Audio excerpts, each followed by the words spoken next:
How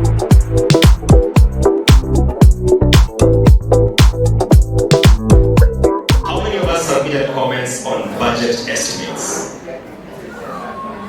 I can see a hand at the back there, group 10. I can see another one at the back there. And one here. So if you compare our response as the public to finance bill versus budget estimates, there is an inordinate skew there to the favor of finance bill. And what does that tell us? We are more concerned about the revenue raising and less concerned about how the spending is done. Do we see a problem there? Yeah. There's a huge problem. Because we raise the revenues to support certain expenditures, right? So the way I structure my presentation is that I'll be kicking off with some scene setting, and then we'll get into finance bill, because many times we talk about finance bill like it's a document in isolation, which is not the case. There's context around it. So what are we looking to finance in the financial year 2025-26, which starts on July 1st? First slide, please. If you look at our budget for finance for the next financial year, it's on the screens there. It has slashed a bit, but I'll just give you the aggregate figure. Financial year 2025-26. To your left, you're seeing the current financial year 2024-25. So our budget for the next financial year is 4.239 trillion shillings. Current financial year is 4.007 trillion shillings, right? Which tells you there's a bump up of about 200 billion shillings. If you look at the first item there, interest payments, the interest you're paying on debt, how much is it for the next financial year? 1.1 trillion shillings. So if you take your 4.239 trillion shillings, 1.1 is going to pay creditors, the Chinese, the Exim Bank, the Trade and Development Bank, all the other creditors that we have. So that leaves you with how much? 4.2 minus 1.1? You're left with 3.3, right? If you look at ministerial recurrent spending is day-to-day spending, 1.8 trillion shillings, right? Knock that off. Those are salaries and all the rest that you do on a day-to-day basis. Then you go to your county's equitable share, which is about 405 billion shillings. The genesis of this, why we're using this as a scene setting, is to tell us we don't have much wiggle room. If you knock all these things off, you realize just how broke we are as a country. So the next slide will show you how the revenue side is looking. Ordinary revenue comes from taxes. Next year we are projecting to collect about 2.8 trillion shillings. Currently, this financial year, we are targeting 2.6. Appropriation in aid is what comes from the levies and other administrative collections, which KRA does on behalf of government agencies. We're targeting about 560 billion shillings. Total revenue plus grants, we are looking at 3.363 trillion. Remember your expenditure was at 4.239? So you have a shortfall, coming to about 876 billion shillings, which is quite huge. It has come down from the current financial year, but it's still huge. So sorry, you jumped too fast. So how do we address that? We go to the borrowing, and we are planning to borrow about 591 billion from the local market, and the remaining from the external market. All right. Next slide is. Someone said there was a group which was discussing our budget is influenced by external factors. In March this year, our program with the IMF collapsed. We got to a point where we mutually agreed that we need to terminate this thing and move on. This is how the program started from April 2021, scaling down up to November last year. And that was the last arrangement we had. Now, why this is important is because it will tell you why finance bill is structured the way it is, and you'll see it in the subsequent slides. I could go into this, but we don't have much time, around how the IMF structures a program and how much it is dispersing. So that's available online. Let's go next. Yes. One of the reasons why our program with the IMF collapsed was because of something we call tax expenditures. Tax expenditures are the revenue which you forego because you have given incentives, exemptions, and all the rest. So IMF was telling us, ever since you started the program, your tax expenditures have been growing. You can see the graph is going upwards until last, in 2023, we hit 500 billion shillings. That's the amount you're foregoing. You don't collect because you're given incentives, exemptions, and all the rest. Right? The biggest portion of that exemption is attributed to VAT. You see that pie chart there? The darker blue side, the 332 billion, is VAT. This is why Finance Bill 2025 is heavy on cleaning up the VAT schedule. The VAT schedules are three. A product is either standard rated at 16%. Sometimes you pay, you see a receipt, VAT at 16%. Standard rated. There is exempt, and then there's zero rated. If a product is zero rated, the manufacturer can go to KRA and claim their input costs on VAT. Hence, we normally talk about VAT refunds. Because the government basically pays you back, and the idea is to incentivize basic items. That is why if you look at the zero rating schedule, you have pharmaceuticals and medicaments. You have ordinary bread.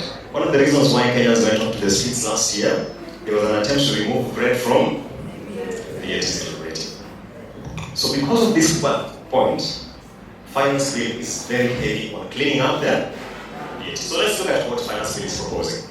Yes, value-added tax. So currently, let me just try to read from there.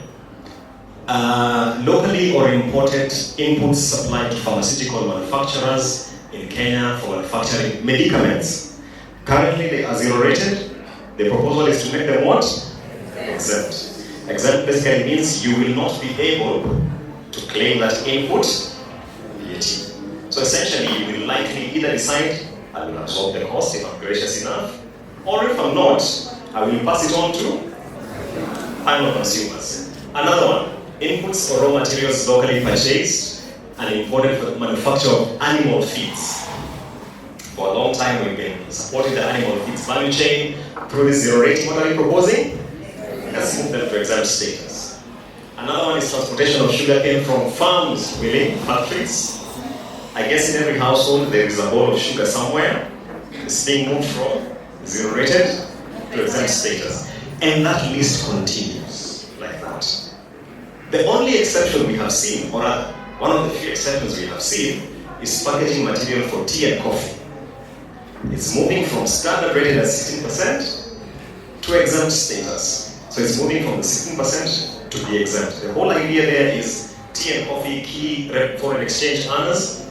Let's see if we can catalyze that. So let's go to the next slide. I'll make it fast. So the Kenya Association of Manufacturers, the day we were making submissions, they were right after me, and they decided to demonstrate to us what moving something from zero rated to exempt status would mean. And if you condense this slide properly, it will show you that on a net basis, there will be a 5% increase on the cost of that Medicare product. Because you have moved it from zero rated to exempt. If you follow the breakdown, you see that input VAT recovered by supplier, the 80, that fact is not there when you move it from zero rated to exempt. And that's how it changes the price at the shelf for the final consumer. So the thing is this, of course when you read Finance Bill 25, one, it is the shortest finance bill we have seen in a very long time. Two, it is the most technical finance bill I have read in quite a while. Whereas you will not see explicit we are increasing or we're introducing a new tax, this cleanup has significant consequences for all of us. So let's go to the next one. That was also the Kenya Association of Manufacturers showing us mobile phones, the inputs for locally manufactured are being moved from zero rated to exempt. If you look at the very bottom row, you will see the price differences in the scenario they have given. Currently, you'll be paying about 16,000 shillings. If we go as per finance bill, you'll be at 18,900 and something. So you can see the difference that it makes whether a product is zero rated or standard rated or exempt. Next slide, please. There are those which are being moved from exempt status to standard rated. Remember, so far we've been covering zero rated to exempt. Who are they? Inputs for the construction of tourism facilities, recreational for up to 50 acres or more are being moved from exempt to standard rated. So now they'll be subject to 16% VAT. Taxable goods for the direct and exclusive use in the construction and equipping of specialized hospitals is moving from exempt to standard rated, and that list continues. And there are many more. I just gave a snapshot of what is happening. So that cleanup is happening. And remember, the genesis of this cleanup is the government is saying we have a tax expenditures problem, as we have been told by the IMF and as internal analysis have shown, so we want to address it. Two things here as I conclude on VAT. One, I agree personally, we have a tax expenditures problem. If you look globally, VAT zero rating is a preserve of exported products, not locally manufactured and consumed locally products. Otherwise, you end up with the refund headache that we have had. The reason why we came up with the VAT Act of 2013 is because by the time we're getting to 2010, we realized we had a problem with VAT, let's clean it up. So if you go back to the VAT Act of 2013 as it was drafted, it was very neat with very small sharings of exemptions and zero rating. But over time, we have again clawed back to where we were prior to that. So we need to have a genuine conversation as a country about VAT and its architecture and what it means. So next slide. A few other things on VAT. The first one is the proposed deletion of against tax liability. So there is a way in which you have overpaid inputs in your VAT. Currently, the law allows you to use it to offset. So we call it the withholding VAT offset option. So if you have an excess, you can use it to settle your future emerging tax obligations. Finance Bill proposes to do away with that. So that's one issue which the business community has really complained about, because it is one thing which normally helps them with managing their liquidity and their cash flows. A good thing in the finance bill is the reduction of the time frame for classifying supply as bad debt. How does bad debt come up? Suppose I have supplied you with a product, and at the point of supply I have paid VAT. If you go insolvent and your business collapses, currently I have 36 months to try and resolve the matter with you. And once the 36 months is extinguished, I go to KRA, I tell them I paid this VAT, this business collapsed, I was never paid, can I have a refund option? So you trigger the refund. The proposal is to move it from 36 months to 24 months. Now that's a good thing, because if I can have that money sooner, why not? It will help me to help many businesses, so that's a good thing. There is a proposal to introduce a liability to pay VAT on suspected abuse of exempt or zero-rated status. Suppose you import products, they benefit from zero rating or exempt status, but when you finally dispose them, you don't dispose them for the purpose for which you imported them and why they benefited from that. If KRA establishes that, we call it the clawback provision. KRA will be empowered to come and tell you, we don't want that VAT.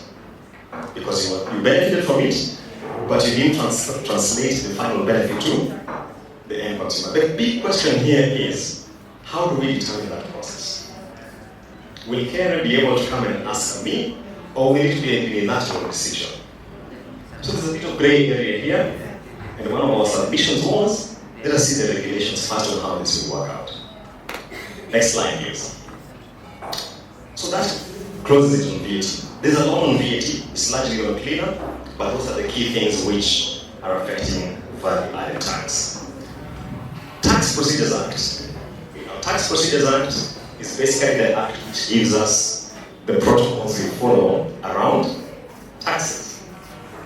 The one which has been discussed a lot is a prescription around KRA accessing personal data and trade secrets.